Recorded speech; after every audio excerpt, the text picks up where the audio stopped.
Capricorn, welcome to your hopes, fears, and reality spread. I do apologize as I have fallen off my weekly schedule of posting and that I will be posting sporadically for the next month while I try and relocate. Wish me luck on that, by the way. Here we go. Hmm. You're hoping to pull back from what is not known to you. The things that confuse you and the truths that elude you are not something that you want to divulge your time and energy into right now. You want to stick with the lakes and the rivers you're used to, so to speak. And you're very cautious. I don't even want to say fears. I just want to say you're cautious. You're cautious about making changes too swiftly that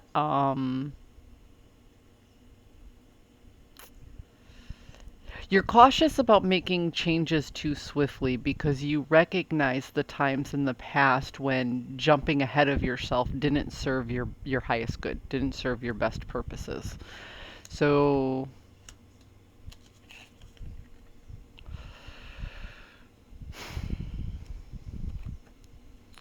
you're holding back your resources. So once again, so your hope is to hold back your resources from quote unquote the unknown.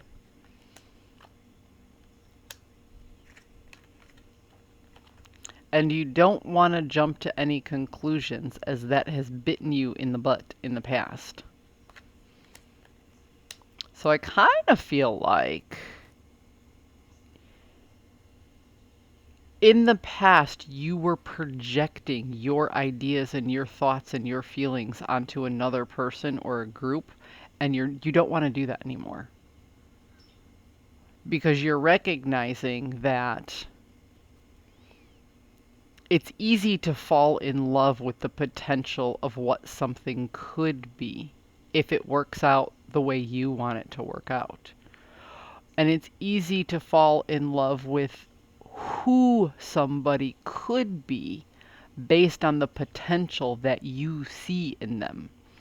But sometimes when it comes down to the reality of the situation is that all you get is left short in the long run because you didn't accept that thing or that person for the nature in which they existed for what they are. You fell in love with the idea or potential of the version of the person you wanted them to be. You see where I'm going with that?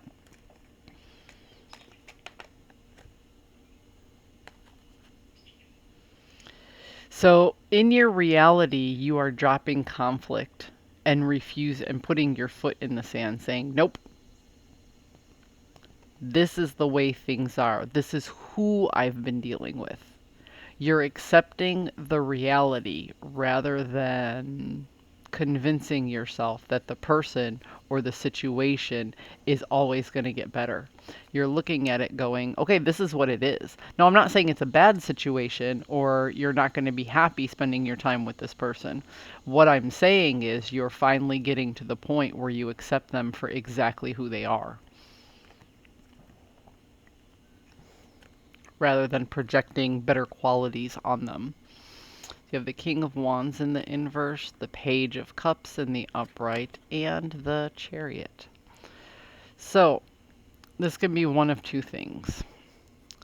Either you don't want to take the lead in this situation anymore, and you're going back to the innocence of, I'm just going to let go of the steering wheel and see where this goes. Or you're recognizing that the other person or group is suffering because you're constantly trying to control the outcome of a situation and you're actually making the room for the group or the person to come up with their own outcome. So this isn't you looking at a situation that didn't turn out the way you want it to and being disappointed. This is you looking at a situation and recognizing that it's never going to be exactly what you dreamed it would be, but it can still be something pretty wonderful and amazing if you just allow the other person or persons the same amount of space to grow as you've taken in this process. This is about leveling out the playing field and meeting somebody in the middle. Capricorn. This is some real grown up shit going on here. Especially for a Capricorn. Capricorns like to plan. Capricorns like to take a systematic approach. They like to see what the outcome is. They like to be the one to create the vision. This is you allowing somebody else to, an equal say in where you want to go. This is co-creating with another person. I like it. It's not going to be easy. It's not going to be easy. But if you stick with it, it's going to be good. I hope you found a message that serves your highest good, and I'll see you next time.